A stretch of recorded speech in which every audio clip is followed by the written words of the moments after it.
আসসালামু আলাইকুম রহমতুল্লাহ। আরবি আঞ্চলিক ভাষার নতুন একটি ভিডিওতে আপনাদেরকে স্বাগতম।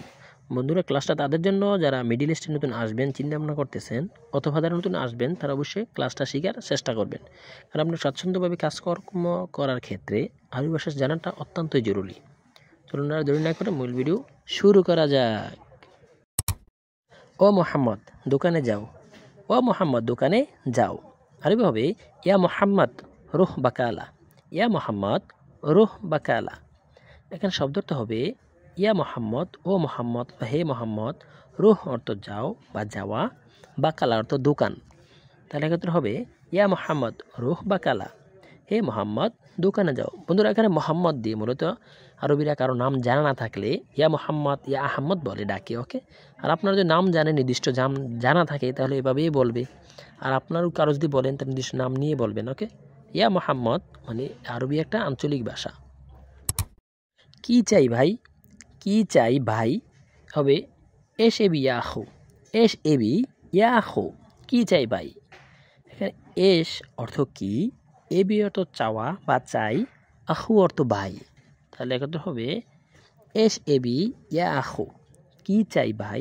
অর্থাৎ বন্ধুরা, আপনাকে বলে তুমি দোকানে যাও, তখন আপনি পাল্টা উত্তর বলতে পারবেন এস এবি ইয়াহু, মানে তো ভাই আপনার কি চাই, অথবা এস এবি ইয়া মদির, মানে আপনার এই বস আপনার কি লাগবে, ওকে। বস আমার খাবার লাগবে। বস আমার খাবার লাগবে।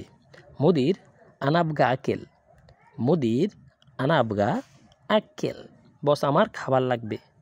এখানে মুদির অর্থ বস, আনা অর্থ আমার, আবগা লাগবে, আকেল অর্থ খাবার।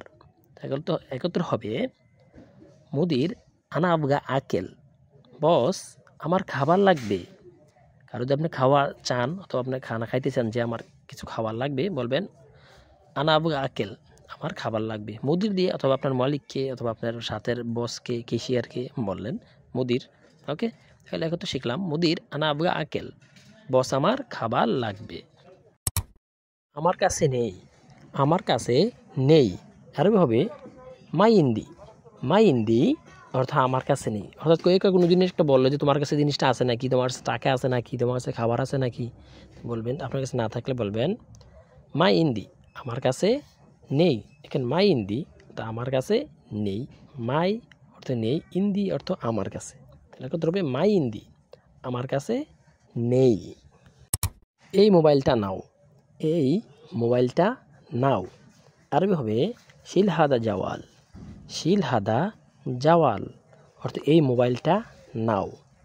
এখানে শব্দটা হবে শিল অর্থ নেওয়া বা নাও, হাদা এই, জাওয়াল অর্থ মোবাইল।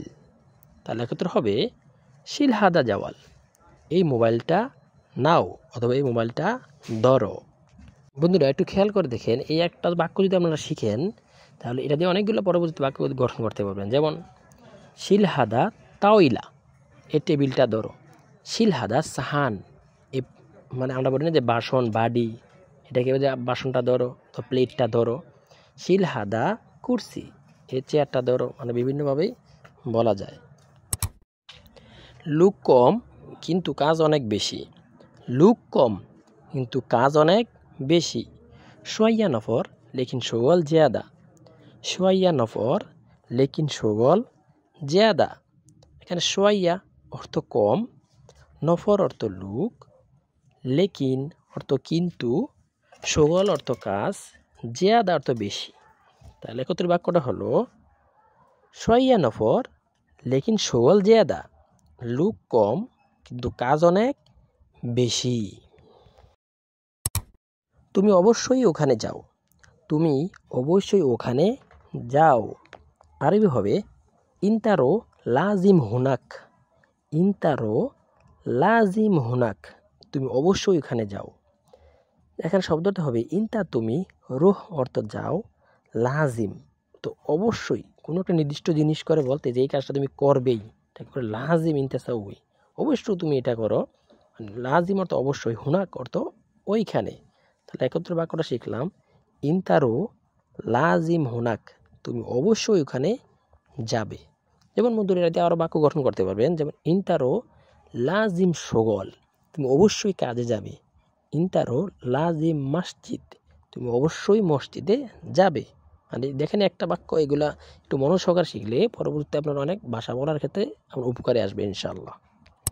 সে গতকাল এসেছিল, সে গতকাল এসেছিল। হোয়া ইজি আমস, হোয়া ইজি আমস অর্থ সে গতকাল এসেছিল। কেন হুয়া অর্থ সে, ইজি অর্থ এসেছিল, আমস অর্থ গতকাল। তাহলে একত্র বাক্যটা শিখলাম, হুয়া ইজি আমস সে গতকাল এসেছিল। গতকাল এখানে মূলত শিকার মেন শব্দটা হচ্ছে আমস অর্থ গতকাল।